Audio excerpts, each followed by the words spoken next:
I worked as a janitor at a hospital for almost 2 years. It wasn't the most glamorous job in the world, but it paid well, and the night shifts came with a bonus that made it worth it. Plus, I was in my early 20s and didn't really have much else going on. I dropped out of community college a year before, couldn't figure out what I wanted to do with my life, and this job at least gave me some structure. My parents weren't thrilled about it, but they were happy I was working and paying rent, so they didn't give me too much grief. This happened during my first summer there, when I was still getting used to the rhythm of working while the rest of the world slept. There's something surreal about night shifts. You leave for work when it's dark, you work all night, and you come home when the sun's just starting to rise. Your whole schedule flips. You sleep during the day, eat breakfast at 6 p.m., and you start to feel disconnected from normal life. Your friends are asleep when you're awake, and vice versa. It's isolating, but in a weird way, I didn't mind it. There was a peace to it, being alone with your thoughts for hours at a time. The hospital itself was massive. It was one of those regional medical centers that serve like 5 different counties. 7 floors, multiple wings, hundreds of rooms. The place never truly slept. Even at 3 a.m., there were doctors making rounds, nurses checking on patients, and an occasional ambulance rolling up to the ER. But most of the building was quiet during those hours, especially the administrative areas and the outpatient wings. The hospital had a 5-story parking garage right next to the main building, connected by a covered walkway on the 2nd floor. It was one of those concrete structures you see everywhere, nothing special about it. Gray walls, yellow lines, fluorescent lights that buzz and flickered. During the day, that thing was packed. Every level full of cars, people coming and going constantly. But at night, especially after 10 p.m. when visiting hours ended, it emptied out fast. By midnight, there were maybe 20 or 30 cars total spread across all 5 floors. My job included cleaning the public bathrooms on each level of the garage and emptying the trash bins scattered around. It wasn't difficult work, just time-consuming and monotonous. I usually started from the top floor and worked my way down. The 5th floor was always the emptiest, which I preferred. Fewer cars meant fewer people, and fewer people meant I could just zone out, listen to music, and get through my shift without having to interact with anyone. I've been doing this routine for about 3 months without incident. The most exciting thing that ever happened was finding someone's wallet in one of the bathrooms, which I turned into security, or dealing with the occasional homeless person who'd snuck in to sleep in a stairwell. Security would escort them out, no big deal. It happened maybe once every couple of weeks. The hospital had a pretty strict policy about non-patients loitering, but they tried to be compassionate about it. They'd offer resources, information about shelters, stuff like that. But one night in late July, things changed. I remember it was a Thursday, which was usually one of my slower nights. Wednesdays and Thursdays were consistently dead. Fridays and Saturdays picked up a bit because of people visiting family for the weekend, but Thursdays? Nothing. I clocked in around 11:45 p.m., got my car from the supply closet, and headed over to the parking garage through the covered walkway. It was hot that night, even at midnight. The kind of humid, sticky heat that makes your shirt cling to your back the second you step outside. The air conditioning in the walkway felt amazing by comparison, and I remember dreading having to go into the garage because it wasn't climate controlled. Just open air, concrete, and whatever temperature happened to be outside. I took the elevator up to the 5th floor. The doors opened, and I stepped out into the usual scene. Mostly empty spaces, a handful of cars scattered around, the buzz of the fluorescent lights overhead. I pulled my card out and started walking toward the bathroom, which was located in the far corner near the stairwell. That's when I noticed the car. It was an old sedan, maybe from the early 2000s, dark blue or black. It was hard to tell under the yellow parking lot lights. The windows were heavily tinted, which wasn't unusual by itself. Lots of people had tinted windows. But something about this car made me stop and look at it for a longer moment than I normally would. It was parked in the corner spot, sort of angled diagonally instead of straight into space. Like whoever parked, it wanted a clear view of the elevator and the entrance to the floor. The more I looked at it, the more I realized it didn't fit. Most people who parked on the 5th floor late at night were employees who worked overnight shifts, nurses mostly, and they all drove relatively normal cars. Hondas, Toyotas, maybe a Subaru here and there. This car looked older, beaten up. The paint was faded, there was a dent in the rear bumper, and one of the hubcaps was missing. I told myself I was overthinking it. Maybe it was a family member who'd been visiting someone and lost track of time. Maybe it was a patient who'd been discharged late and hadn't picked up their car yet. There were a dozen reasonable explanations. But still, I felt uneasy. I walked past it toward the bathroom, glancing at it one more time over my shoulder. The windows were too dark to see inside, but I had this nagging feeling that someone was in there, sitting in the driver's seat, watching me. I shook it off and went into the bathroom. The bathroom was small, just 2 stalls and 2 sinks. It didn't take long to clean. I mopped the floor, wiped down the sinks, restocked the paper towels and toilet paper, emptied the trash. Standard routine. I was in there for maybe 10 minutes, and the whole time I kept thinking about that car. I don't know why. It was like my brain wouldn't let it go. When I finished and came back out, I looked over at the corner spot. The car was still there, exactly as I'd left it. Engine off, no lights, no movement. I stood there for a moment, card in hand, debating whether I should say something to security or just move on. I decided to move on. I didn't want to look paranoid on my 4th month on the job. I started pushing my cart toward the ramp that led down to the 4th floor. The ramp was in the opposite corner from where the car was parked, so I had to walk diagonally across the floor. As I was halfway there, I heard a sound, a car door opening, that distinct clunk and creak of a door being pulled open. I stopped and turned around. The sedan's driver's side door was open, not all the way, maybe 6 or 7 inches, and I could see the interior light was on, casting a faint glow inside the car. But I didn't see anyone getting out. The door was just open and the light was on. I stood there waiting. My first thought was that maybe someone was getting out and I just hadn't seen them yet because of the angle. But after a few seconds, no one appeared. The door didn't open any wider and it didn't close. It just stayed there, partially open. I called out, "Hello? You okay?" My voice echoed off the concrete walls, sounding louder than I intended. No response. I waited a few more seconds, then started walking slowly toward the car. I wasn't trying to be nosy or confrontational, but my first thought was that maybe someone was having a medical emergency. It was a hospital parking lot. After all, maybe someone had come to visit a family member, got bad news, and was sitting in their car upset. Or maybe they were feeling sick themselves and needed help. As I got closer, maybe 15 or 20 feet away, I called out again, "Hey, do you need help?" Still nothing. I took a few more steps, and that's when the door slammed shut. Not like the wind caught it, or it slowly closed on its own. It slammed hard, like someone had grabbed it and yanked it closed with force. The interior light went off immediately, plunging the car back into darkness. I froze. My heart was pounding in my chest, and every instinct I had was screaming at me to get out of there. I didn't run, but I backed away quickly, keeping my eyes on the car the whole time. When I was far enough away that I felt safe, I turned and walked briskly back to my cart. I pushed it down the ramp to the 4th floor, moving faster than usual. My hands were shaking, and I kept looking over my shoulder, half expecting to see the car following me or the door opening again. But nothing happened. By the time I reached the 4th floor, I convinced myself it was nothing. Maybe it was just someone messing with me. Maybe they saw me walking toward them and got spooked. Didn't want to deal with anyone, so they slammed the door to make a point. People are weird sometimes, especially late at night. The 4th floor was similar to the 5th, mostly empty, a few cars scattered around. I went straight to the bathroom and started cleaning. I was moving faster now, just wanted to get through my shift and go home. I finished the bathroom in maybe 8 minutes, grabbed my cart, and headed back out. That's when I saw it. The car, the same dark sedan, parked in almost the exact same spot as it had been on the 5th floor. Corner space, angled diagonally, facing the elevator. I stopped dead in my tracks. My stomach dropped. There was no way. I looked around, trying to make sense of it. Maybe I was confused about which floor I was on. Maybe I'd somehow looped back to the 5th floor without realizing it. But no, I could see the big number for painted on the wall near the elevator. I was definitely on the 4th floor. I stared at the car, trying to process what I was seeing. It was the same car, same color, same dent in the bumper, same missing hubcap. But how? There was no way someone could have driven past me on the ramp.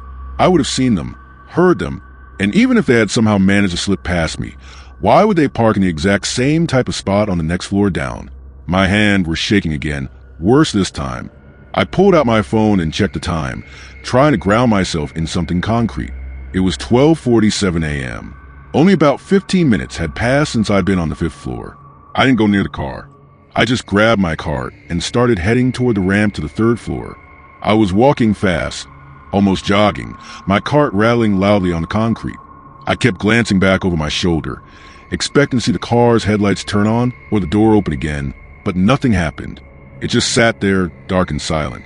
When I reached the third floor, I didn't even bother going to the bathroom first. I immediately looked for the car, and there it was. Same spot, same angle.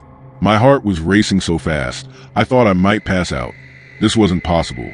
There was no logical explanation for this. I stood there, gripping the handle of my cart, trying to decide what to do. Part of me wanted to run, to just leave the garage and never come back.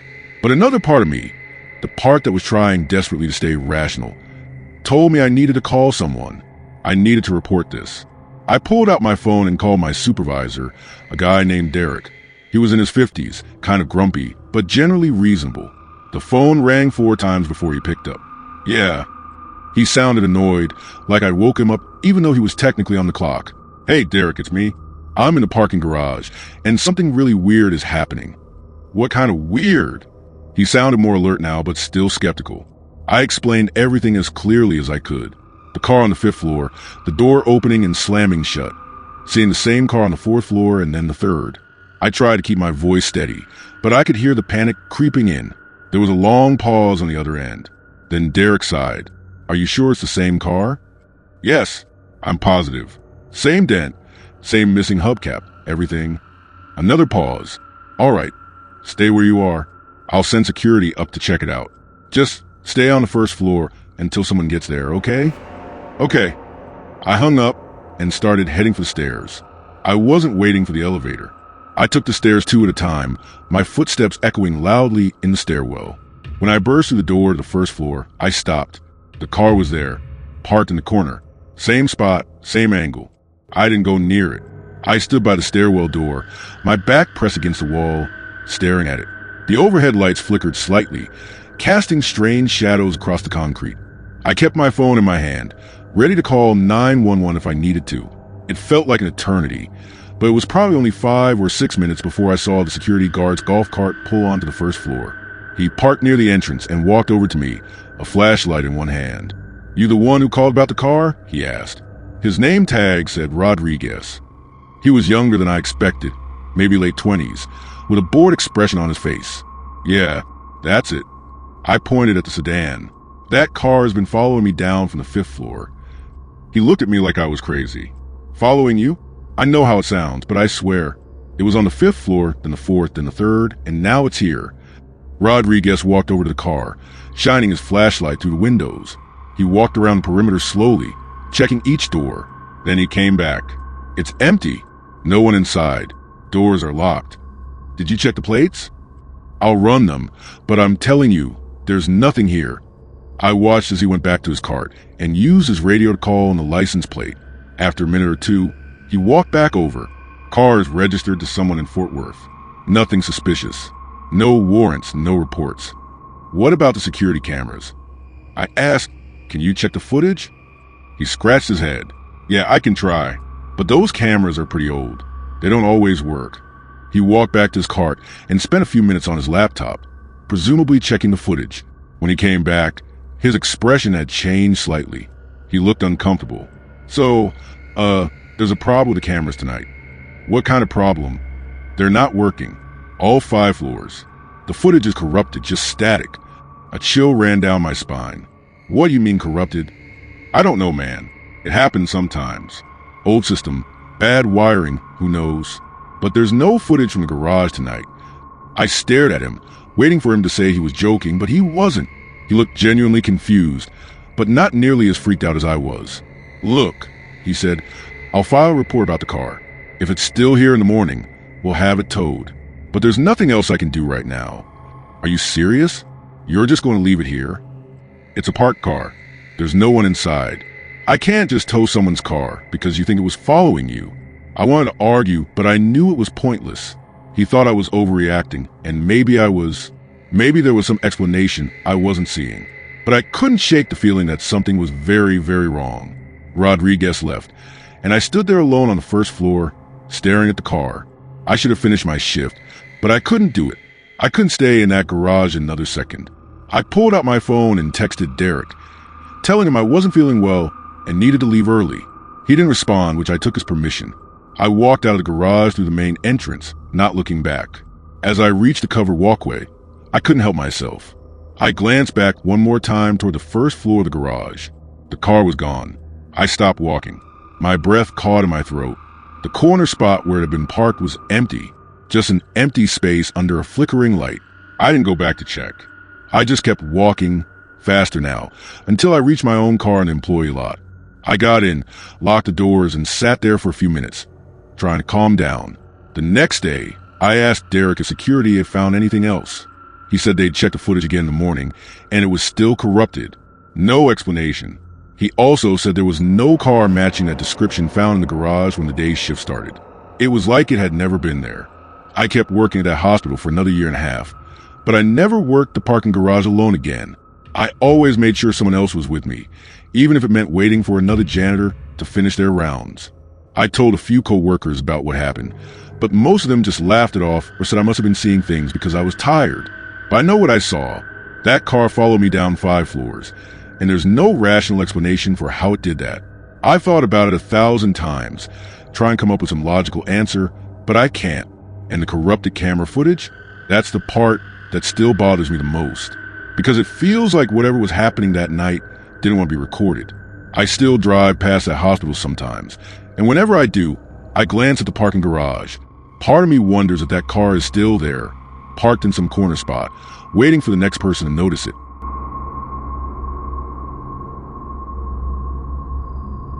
This happened when I was 17, back in the summer before my senior year of high school. It was one of those summers where you feel like you're on the edge of something, like your whole life is about to change, but you're not quite there yet. I was still living at home, still didn't have a car of my own, still dependent on my friends and parents for rides everywhere. But I was old enough that I wanted independence, wanted to feel like I was in control of my own life, even if I really wasn't. My friends and I used to hang out at this outdoor mall about 20 minutes from where I lived. It wasn't anything special, just one of those generic suburban shopping centers with a Target, a food court, a movie theater, and a bunch of chain restaurants.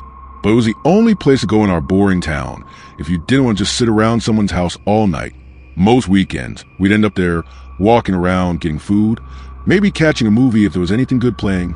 That particular night, it was a Saturday in late June. School had been out for a few weeks, and we were all in that phase where we had nothing to do but too much time to do it. My friend Tyler had texted me earlier in the day asking if I wanted to hang out. The plan was for him to pick me up around 8 p.m., and we'd meet up with some other people at the mall. I can't remember who else was supposed to be there. Maybe his girlfriend at the time and a couple of other friends from school. The plan was loose, the way plans always were back then. We'd figure out once we got there. I spent most of the day at home doing nothing, probably playing video games or scrolling through social media. My mom asked me what my plans were for the night, and I told her I was going to the mall with Tyler. She asked if I needed a ride, and I said no. Tyler was picking me up, but around 7:30, Tyler texted me saying he was running late. Something about having to help his dad move furniture or fix something in the garage. I don't remember exactly. He said he'd be there closer to 8:30, maybe 8:45. I was annoyed but not surprised. Tyler was always late. It was kind of his thing. So I told my mom to change the plans, and she offered to drop me off at the mall, so I wouldn't have to wait around. I agreed, mostly because I didn't want to sit at home any longer. We got to the mall around 8 p.m., just as the sun was starting to set. My mom pulled up near the food court entrance, and I hopped out. She asked if I wanted her to wait with me until Tyler got there, and I said no. I was 17, not a little kid. I'd be fine. She gave me that look moms give when they're worried but try not to show it, then told me to text her when I got picked up. I said I would, and she drove off. The parking lot was still pretty full at that point. It was a Saturday night, so there were families with kids, groups of teenagers, couples on dates. Normal mall traffic. I found a bench near the entrance to sit on and pulled out my phone. I texted Tyler asking where he was, and he said he was just finishing up and would be there in 20 minutes. I sat there scrolling through Instagram, not really paying attention to anything. 20 minutes passed, then 30. I texted Tyler again, starting to get annoyed. He said he was on his way, just 15 more minutes. I rolled my eyes but didn't push it. I figured he'd get there eventually. By the time it started getting dark, maybe around 8:45, the parking lot had emptied out significantly. A lot of the stores were closing or about to close. The food court was still open, and I could see people inside to the glass doors, but the foot traffic outside had slowed to almost nothing. I texted Tyler again, this time a bit more irritated. "Where are you?" He replied, 5 minutes, I swear. I put my phone down and looked around the parking lot. That's when I noticed the van. It was one of those older white work vans, the kind with no windows on the sides, just the front windshield and the 2 doors up front. It was parked maybe 4 or 5 spaces away from where I was sitting, facing toward me. I hadn't noticed it before, but now that the lot was emptier, it stood out. The engine was running. I could see the exhaust coming from the back, a faint stream of vapor in the warm evening air. But the headlights were off, even though it was getting dark enough that most people would have turned them on by now. I stared at it for a few seconds, trying to see if anyone was inside, but the glare on the windshield made it impossible to tell. I told myself it was probably just someone waiting for a family member, same as me, but something about it made me uneasy. Maybe it was the way it was parked, angled slightly toward the bench I was sitting on, like whoever was inside had a direct line of sight to me. I went back to scrolling on my phone, but I kept glancing up at the van every few seconds. It didn't move. The engine kept running, but no one got out and no one got in. After a few minutes, I started to feel paranoid, like maybe I was being watched. I shook it off, telling myself I was just being anxious because it was getting dark and I was alone. Another 5 minutes passed. Tyler still hadn't shown up. I texted him again, this time saying I was going to wait inside the food court instead. He didn't respond right away, which was typical. I stood up, grabbing my backpack, and started walking toward the entrance. That's when the van's headlights turned on, bright, blinding, pointed directly at me. I stopped walking and shielded my eyes, trying to see if someone was getting out. But no one did. The van just sat there, engine running, headlights on, pointed right at me. My heart started beating faster. I told myself it was nothing, that maybe they were just getting ready to leave and turn their headlights on by habit. But then I realized the van wasn't in a parking space. It was just sitting in the middle of the lane, blocking the way. I turned and started walking toward the food court entrance, moving a little faster now. Out corner of my eye, I saw the van start to move, slowly, creeping forward, following me. I stopped and turned to look at it. It stopped too. We were maybe 20 feet apart now. I could hear the engine idling, a low rumble that seemed way too loud in the quiet parking lot. I started walking again, faster this time, and the van moved with me, keeping pace. My mind was racing. Was this some kind of joke? Was it someone from school messing with me? But I didn't recognize the van, and something about the way it was following me felt deliberate, predatory. I broke into a jog, and the van sped up slightly, still matching my pace. I was almost at the entrance now, maybe 30 feet away. I glanced back over my shoulder, and the van was still there, headlights glaring, getting closer. I reached the entrance and yanked the door open, practically throwing myself inside. I turned around immediately, pressing my back against the glass, and looked out at the parking lot. The van had stopped about 20 feet from the entrance. It was just sitting there, engine running, headlights on, like it was waiting for something. I stood there, breathing hard, my heart pounding in my chest. A couple people inside the food court glanced at me, probably wondering why I looked so freaked out, but no one said anything. I pulled out my phone and called Tyler. He picked up on the second ring. "Hey, what's up?" He sounded relaxed, casual, like everything was fine. "Where are you?" I tried to keep my voice steady, but I could hear the panic creeping in. "I'm like 2 minutes away. Just pulling into the parking lot now." "Okay, good. There's this van that's been following me, and I don't know what's going on, but I'm inside the food court right now, and it's just sitting outside."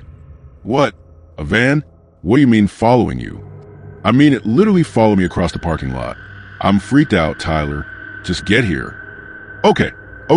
I'm pulling in right now." "Where are you?" "By the food court entrance." "Just come here." I hung up and looked back out the glass doors. The van was still there, headlights on, engine running. Less than a minute later, I saw Tyler's car pull up near the entrance. He honked twice, and I pushed the door open, glancing one more time at the van. It was gone. I stopped, scanning the parking lot. The spot where the van had been was empty. I looked around, trying to see if it had moved somewhere else, but I couldn't see it anywhere. I ran over to Tyler's car and jumped in, slamming the door behind me. "Did you see the van?" I asked, breathless. "What van?" "The white van. It was right there, like 20 feet from the entrance." Tyler looked confused. "I didn't see any van. Are you okay?" I told him everything that had happened, and he drove around the parking lot slowly, looking for it. We didn't see anything. No white van, no suspicious vehicles, nothing. He said I probably scared them off by going inside and calling him, that they were probably just trying to mess with me. I wanted to believe him. I really did. But something about it felt wrong. The way it had followed me, the way it had just disappeared. It didn't feel like a prank or someone messing around. It felt deliberate. We ended up leaving the mall and going to get food somewhere else. I tried to put it out of my mind, telling myself it was nothing, that Tyler was probably right. But for the rest of the night, I couldn't shake the feeling that someone had been watching me, waiting for something. A few weeks later, I was back at the same mall, this time with a different group of friends. We'd gone to see a movie and it was late, maybe around 10 or 10:30 when we got out. We were walking to the parking lot toward my friend's car, and that's when I saw it. The van, the same white van, parked in almost the exact same spot where I'd seen before. Engine running, no headlights. I stopped walking. My friend asked what was wrong, and I pointed at the van. I told them about what had happened a few weeks earlier, trying to keep my voice steady. They didn't seem too concerned, but they agreed to walk past it quickly. As we got closer, maybe 15 feet away, the van side door slid open. Not all the way, just a few inches. Just enough for me to see that someone was inside, sitting in the dark. We didn't wait to see what happened next. We ran. We ran to the car, got in, locked the doors, and got the hell out of there. My friend kept asking what was going on, why I was so freaked out, and I tried to explain, but I don't think they fully understood. I told my parents about it when I got home, and they said I should report it to the police. But what was I supposed to say? That a van followed me in a parking lot and then disappeared? That I saw it again a few weeks later and the door opened? I didn't have a license plate, didn't have a description of anyone inside. I didn't even know if anything had actually happened or if I was just being paranoid. But I know what I saw, and I know how it made me feel. That van wasn't there by accident. Someone was inside, watching, waiting. And I think if I hadn't gone inside that first night, if I'd stayed out in that parking lot alone, something bad would have happened. I never went back to that mall alone after that. Even now, years later, whenever I'm in a parking lot at night, I check my surroundings constantly. I look for white vans. I make sure I'm never alone, because I know what it feels like to be hunted, even if it was just for a few minutes. And I never want to feel that way again.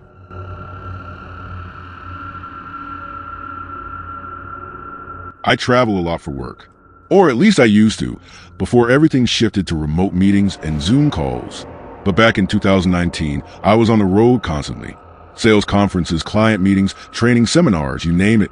I'd be in a different city almost every week, living out of hotels, eating airport food, and racking up frequent flyer miles like it was my job. Because I guess it kind of was. Most of the trips were domestic. I'd fly out Monday morning, come back Thursday or Friday, spend the weekend at home, then do it all over again.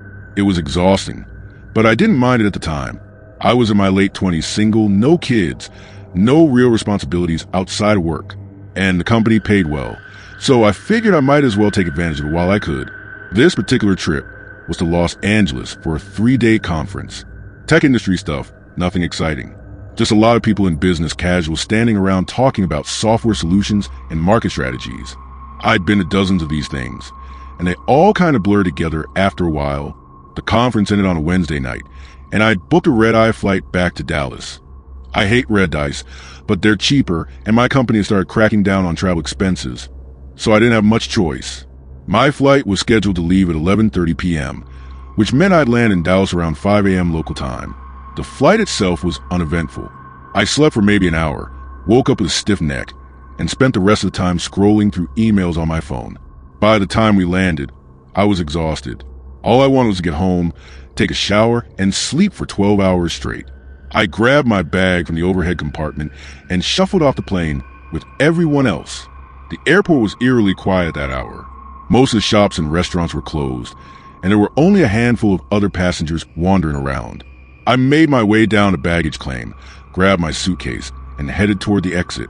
I parked in the long-term lot, which was a good 10-minute shuttle ride from the terminal. The shuttle driver was half asleep, and I was the only passenger. He dropped me off at the entrance to Lot C, and I started walking toward where I thought I'd park my car. Long-term parking lots are the worst. They're huge, poorly lit, and it's nearly impossible to remember exactly where you left your car, especially when you've been gone for days. I always try to park on odd-numbered levels because it's easier to remember, but even then, I usually end up wandering around for a few minutes before I find it. I parked on level 3, which I remembered because I'd taken a picture of the level number on my phone before I left. Smart, right?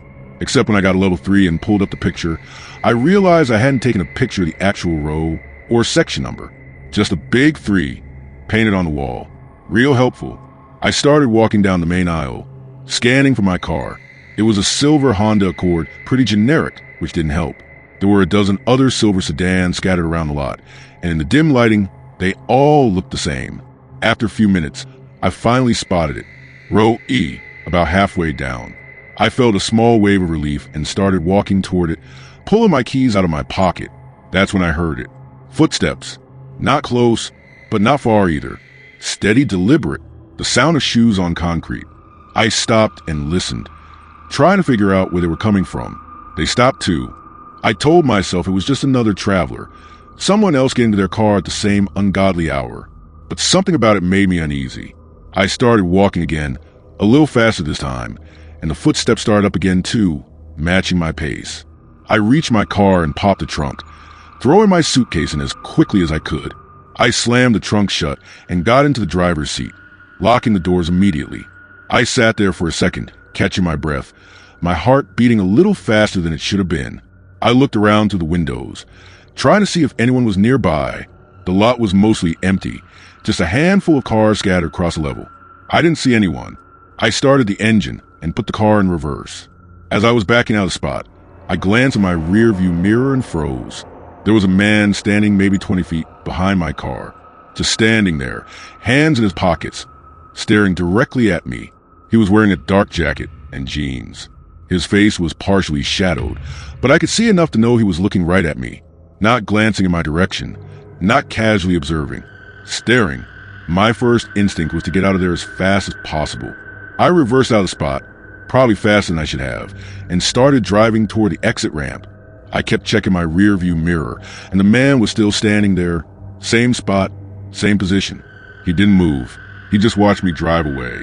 I told myself it was nothing, just some guy getting to his car. Maybe he was waiting for someone. Maybe he was disoriented, half asleep like I was. There were a dozen reasonable explanations. But as I started driving down the ramp toward level 2, my stomach dropped. He was there, the same man or someone who looked exactly like him, standing at the base of the ramp, right in the middle of the path down. Just standing there, hands in his pockets, staring at my car. I slammed on my brakes. My hands gripped the steering wheel, so hard my knuckles turned white. There was no way. It was impossible. I'd just seen him on level 3, and there was no way he could have gotten down to level 2 that fast. The only way down was the ramp I was on, and I would have seen him pass me. I sat there, engine idling, staring at him. He didn't move. He just stood there, blocking the way. I honked my horn, hoping it would snap him out of whatever he was doing or scare him off, or something. He didn't react. I honked again, longer this time, the sound echoing off the concrete walls. Nothing. My mind was racing. What was I supposed to do? I couldn't reverse back up to level 3, and I couldn't go forward without getting close to him. I thought about calling 911, but what would I even say? There's a guy standing in the parking garage? I made a split-second decision. I gunned the engine and drove straight toward him, veering to the left at the last second to go around him. As I passed, I looked out my window. He turned his head to follow me, but his body didn't move. It was like his head rotated independently, way further than it should have been able to, further than any human head should be able to turn. I didn't look back. I didn't slow down. I just kept driving down to level 1, toward the exit gate. My hands were shaking so badly I could barely hold the steering wheel. When I reached the exit gate, I fumbled with my parking ticket, nearly dropping it before I managed to swipe it. The gate lifted, and I floored out of there, not caring about the speed limit or the signs telling me to slow down. I didn't stop until I was on the highway, miles away from the airport. I kept checking my rear view mirror, half expecting to see him standing on the side of the road or in the lane behind me. But there was nothing, just empty highway and the occasional set of headlights from other cars. When I finally got home, I sat in my driveway for a good 10 minutes before I felt safe enough to get out. I checked my surroundings, looked in the back seat, even checked under the car with my phone's flashlight. Nothing. I didn't sleep that night. I kept thinking about the way his head had turned, the way he'd appeared on 2 different levels. I know how insane it sounds. I know what the logical part of my brain is telling me, that I was exhausted, that I was seeing things, that there's no way it was the same person. But I know what I saw, and I can't explain it. I haven't used that parking lot since. Whenever I fly now, I pay extra to park in the covered garage closer to the terminal. Even though it's almost twice as expensive, I don't care. I'll never go back to that long-term lot. And sometimes late at night when I'm driving home from somewhere, I'll see someone standing on the side of the road. And for just a second, my heart stops. Because part of me wonders if it's him, if he's still out there waiting.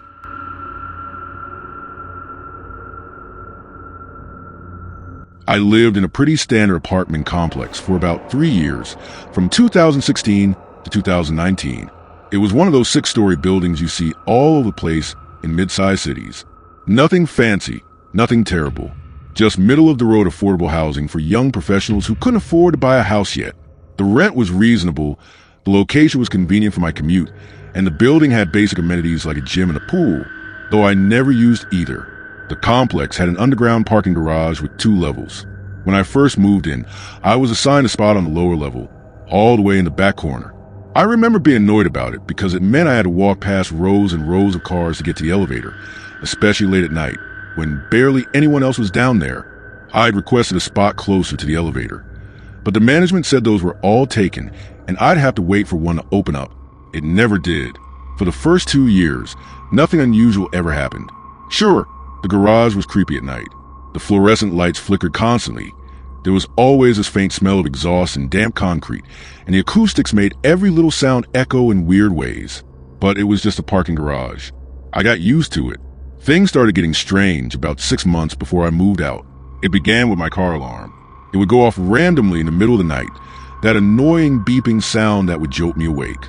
The first few times it happened, I thought maybe someone had bumped into my car or leaned against it, setting off the sensor. I'd throw on some clothes, take the elevator down, turn off the alarm, check for any damage, and then go back to bed. But it kept happening. Once a week at first, then twice a week, then almost every other night. It was driving me insane, and I'm sure my neighbors weren't thrilled either. I took my car to a mechanic, thinking there was some kind of electrical issue. He ran diagnostics, checked the alarm system, said everything looked fine. He suggested that maybe someone was messing with it intentionally, leaning on it or kicking it just to be an asshole. He said it happens sometimes in apartment complexes.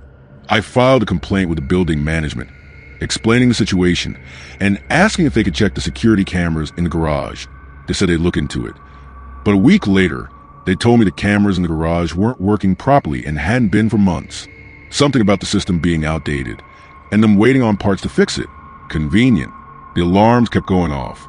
I started losing sleep, getting more and more frustrated. I even considered selling the car and just taking public transit, but that wasn't practical for my job. Then one night, about a month after it all started, something changed. It was around 11 p.m. on a Thursday.